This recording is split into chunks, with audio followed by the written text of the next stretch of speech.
एक मिनिट थांब रे बाबा. वैभवजी, पुन्हा एकदा सिंधुदुर्ग जिल्ह्याची सूत्र तुमच्याकडे आली आहेत. उद्धव ठाकरेंनी तुमची सिंधुदुर्ग जिल्हा प्रमुखपदी नेमणूक केलेली आहे. खरं तर सिंधुदुर्ग किंवा कोकण हा शिवसेनेचा बालेकिल्ला होता. मध्यंतरीच्या काळामध्ये शिवसेनेच्या घडामोडीमध्ये म्हणा किंवा इतर गोष्टीमुळे शिवसेनेचा हा बालेकिल्ला ढासळला असेल तर पुन्हा एकदा उद्धवजींनी जबाबदारी दिलेली आहे. त्या जबाबदारीला विश्वासाने पात्र राहून पुन्हा एकदा आम्ही काम करू आणि शिवसेनेची संघटना पुन्हा एकदा कोकणात उभी करण्याचा विश्वास आम्ही उद्धवजींना सगळ्या सिंधुदुर्गवासीतल्या शिवसैनिकांच्या वतीने दिलेला आहे. सध्या कोकणात बघितलं तर मंत्रिपद जर बघितली 3 मंत्रिपदं आहेत कोकणामध्ये आणि तुमच्याकडे फक्त 1 आमदार आहे. नाही, या सगळ्याच्या विरोधात सत्ताधाऱ्यांना 3 मंत्री असले ते आपण बघितलं असेल की कोकणातल्या प्रश्नाकडे या मंत्र्यांचं पूर्णपणे दुर्लक्ष आहे.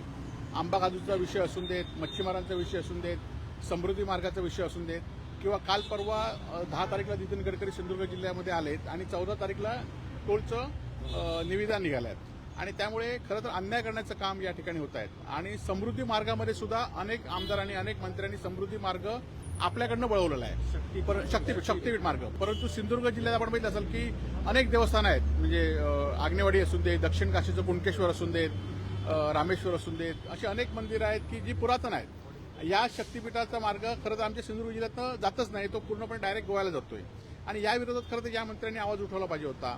या मंत्र्यांनी जे लाडके म्हणतात फडणवीसांना, त्यांनी आवाज उठवून या आपल्या जिल्ह्यातनं हा महामार्ग नेला पाहिजे होता, परंतु दुर्दैवाने नेऊ शकले नाहीत.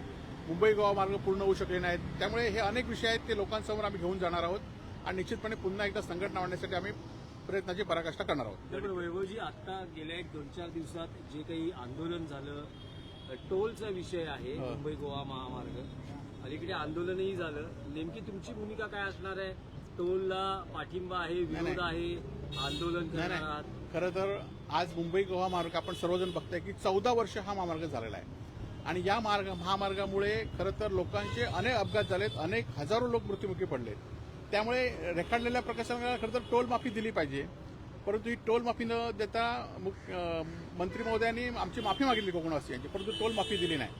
आज दुर्दैवाने ते 10 तारीखला आलेत आणि 14 तारीखला तिथल्या सत्ताधाऱ्यांना टेंडर मिळालं पाहिजे म्हणून काही सत्ताधारी त्यांना भेटलेत.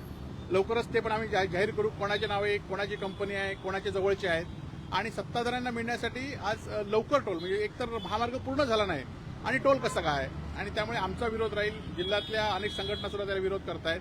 आता येणाऱ्या ज्या दिवशी टोल सुरू होईल त्या दिवशी शिवसेना हा टोल वसुलीचा प्रयत्न हाणून पाडेल. म्हणजे जो टोल आकारला जाणार आहे मुंबई गोवा महामार्गावर सिंधुदुर्गात, त्याला शिवसेना उद्धव बाळासाहेब ठाकरे पक्षाचा विरोध आहे, पूर्णपणे विरोध आहे. आणि कोणत्याही पद्धतीत आकारू दिला जाणार नाही. नाही, आता आपण बघितलं की मुंबई गोवा मार्ग पूर्णच झाला नाही, अजून 1-1.5 वर्ष तरी पूर्ण होऊ शकत नाही अशी वस्तुस्थिती आहे.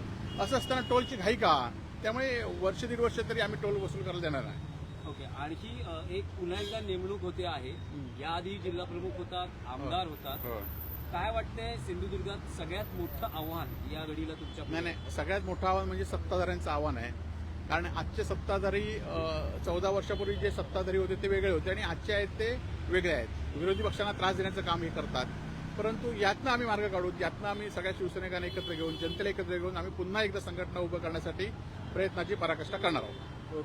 विधान परिषदेसाठीची निवडणूक होणार आहे, तुम्ही काही प्रयत्न करतात? कारण शेवटी नाही, विधान परिषदेसाठी आम्ही स्वतः आधी मी कोणाकडे मागणी केली नाही, परंतु माझ्या मते विधान परिषदेसाठी शिवसेना पक्ष म्हणून उद्धवजी ठाकरे यांनीच पुन्हा विधान परिषद सदस्य म्हणून शपथ घेतली पाहिजे. कारण आपल्या राज्यातील प्रश्न त्यानिमित्ताने मांडता येतील आणि एक सध्या संघटनेचा एक आवाज उद्धवजींच्या रूपाने पुन्हा एकदा त्या विधानमंडळात असला पाहिजे आणि त्यासाठी उद्धवजींनी जबाबदारी घेतली पाहिजे असं मला तरी वाटतं आणि त्यासाठी आम्ही उद्धवजींना सुद्धा विनंती केलेली आहे. आणखी एक विषय होता की राजू शेट्टी माजी खासदार आलेले आहेत, आंबा उत्पादक आम्ही राजू शेट्टी आणि आम्ही सगळेच जण 15 तारीखला मुंबईमध्ये एक आंदोलन करणार आहोत. त्याच्या आधी 2 आंदोलनं आमची सिंधुदुर्ग जिल्ह्यामध्ये झाली, त्यावर आमच्यावर गुन्हे नोंद झालेत.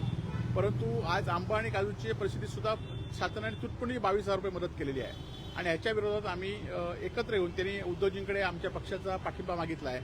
त्या संदर्भात उद्धवजींनी निर्णय घेतील, उद्धवजी आपली भूमिका जाहीर करतील आणि त्या दृष्टीने आम्ही ते आज भेटले होते आणि आमच्या आंदोलनाला सर्वपक्ष आंदोलन आमचा जिल्ह्यामध्ये पाठिंबा होता. आता मुंबईमध्ये उद्धवजी आपली भूमिका सांगतील. पण उद्धवजी काही पुढच्या काळात सिंधुदुर्गात काही येत आहेत का? काही दौरा किंवा काही कार्यक्रम ठेवतात? नाही त्यांनी आम्हाला सांगितलंय की आता आजच संघटनेची नेमणूक झाली आहे. पदाधिकारी वगैरे नेमून आम्ही उद्धवजींना लवकरच जिल्ह्यामध्ये नेणार आहोत. ओके. थँक्यू.